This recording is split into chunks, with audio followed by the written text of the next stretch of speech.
ठीक है, चलो समझते हैं कि पीएम मोदी इस साल की बड़ी ब्रिक्स लीडर्स समिट क्यों छोड़ रहे हैं। खासकर तब जब पूरी दुनिया देख रही है कि भारत ट्रंप के टैरिफ पर कैसे रिएक्ट करता है। ब्राजील के प्रेसिडेंट लूला वर्चुअल मीट होस्ट कर रहे हैं और सबको उम्मीद थी कि मोदी आएंगे, खासकर तब जब इंडिया अगले साल ब्रिक्स को लीड करने वाला है। लेकिन नहीं, मोदी की जगह external affairs minister S Jaishankar आ रहे हैं। ये एक काफी सोच समझ कर लिया गया कदम है और यहाँ बताया गया है कि ये क्यों मायने रखता है। सबसे पहले मेन एजेंडा ट्रंप के बड़े टैरिफ से निपटना। ब्राजील और इंडिया दोनों पर यूएस ने 45% टैरिफ लगाए हैं। ब्राजील पर पॉलिटिकल रीजन से और इंडिया पर कुछ हद तक रशियन ऑयल खरीदने की वजह से। ट्रंप बेसिकली कह रहे हैं, एक तरफ चुनो, डॉलर और यूएस को सपोर्ट करो या टैरिफ भरो। लेकिन इंडिया मान नहीं रहा है। असल में इंडिया ने हमेशा ब्रिक्स के अंदर डॉलर छोड़ने के पूरे आइडिया को मना किया है।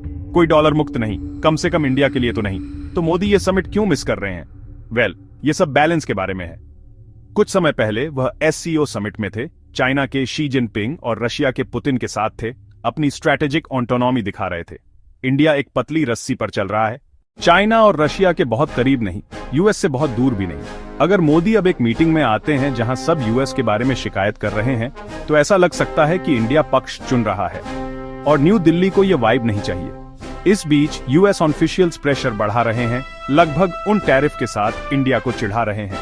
लेकिन इंडियन गवर्नमेंट कहती रहती है, हम अमेरिका के साथ हमारे रिलेशन को वैल्यू करते हैं और हम साथ काम करते रहना चाहते हैं, बस म्यूचुअल रिस्पेक्ट के साथ। यह ऐसा है जैसे इंडिया दोनों पक्षों को कह रहा है, चिल, मैं यहाँ पक्षपात करने के लिए नहीं हूँ, चलो इसे प्रोफेशनल रखते हैं। और देखो, ब्राजील भी इसे यूएस विरोधी समिट के रूप में नहीं दिखा रहा है, लेकिन सबको सबटेक्स्ट पता है, टेंशन है, ड्रामा है और हर कदम एक स्टेटमेंट है।